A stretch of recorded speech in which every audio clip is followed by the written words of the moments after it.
In this presentation, I will talk about the interactions between human activities and the environment. First of all, let's talk again shortly about well-being. You've heard about well-being in our lecture on concepts of development, and well-being is very much related to our goal in life. Everyone has some goal in his or her life. What is your goal in life? Maybe it's you want to be happy, so your goal is happiness.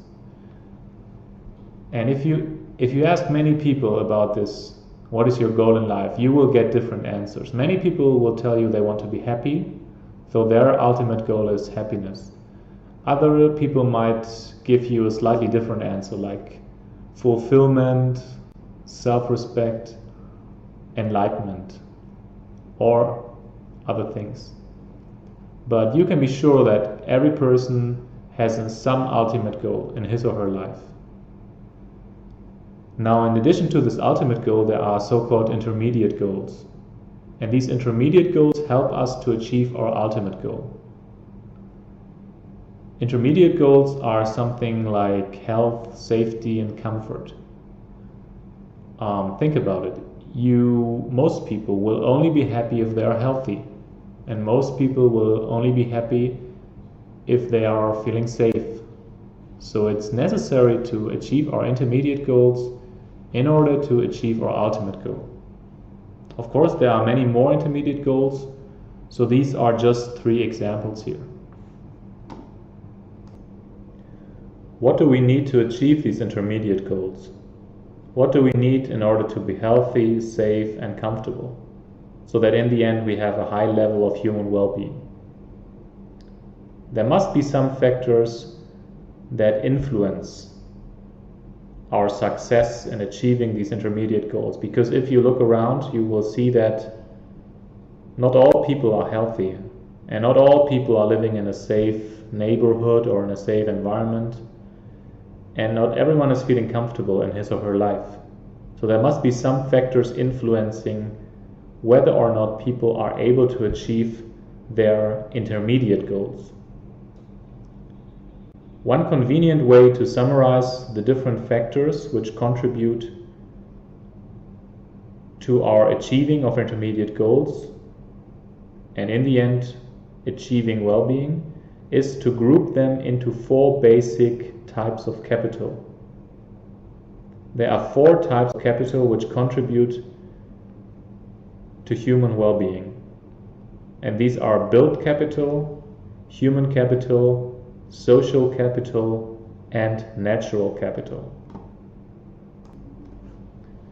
Built capital includes things like factories, ships, roads, computers, cars, and so on. So it's basically everything that is built by humans. We are building factories, and we use these factories in order to produce different types of goods like computers, like cars, and so on. And of course, such built capital contributes to our well-being. If you have a car to drive from Salaya to Bangkok, that's more comfortable than walking from Salaya to Bangkok. And it's also more comfortable than to take the public bus.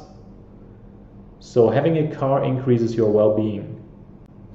And also whether or not there is a big road affects your well-being and can increase your well-being. If there is a good road, you can drive comfortably to your destination.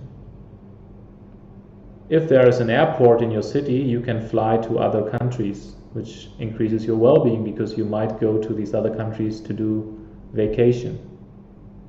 And if you have a smartphone, if you have a computer, you can communicate with your friends and with your family, and this also makes you happy, so it increases your well-being. So built capital clearly contributes to our well-being. Human capital. This includes things like knowledge or education and all other attributes of individual humans.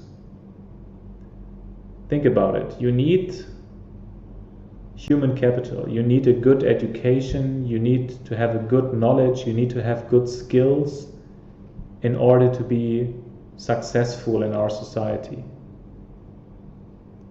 If you have a good education, you are likely to get a good job. And if you have a good job, you have a high income. And this allows you to achieve your intermediate goals, like being healthy. Because if you are successful, if you have a good job, you can afford a good health insurance, you can afford to eat the right food, and you can buy things like a car, which makes you feel more comfortable in your life. And you can also live in a safe neighborhood because you have the money to buy a house in a safe neighborhood. So human capital increases our chance of being successful in our society, and this increases our chance to achieve our intermediate goals. So human capital in the end contributes to our well-being. Social capital. This includes all the formal and informal networks among people. What are these formal and informal networks? An informal network, for example, is your family. Or your friends are also an informal network, and your neighbors. Formal networks are something like, for example, social institutions. A temple, a sports club, a social club, governments, local governments, state governments, national governments, non-governmental organizations, and international organizations. And all of these networks can contribute to your well-being. For example, you enjoy spending time with your family. That makes you happy. Your friends can help you when you have some kind of problems. So your friends provide some sort of security to you. And formal networks like national government, for example, provides many services to you as a citizen. The national government is providing healthcare to us. The national government makes sure that there is police on our streets so that we have a safe environment. So formal institutions also provide many services to us, which increase various intermediate goals that we have, like being safe and being healthy and so on. So we can say that all types of social capital, like formal and informal networks, contributes to our well-being.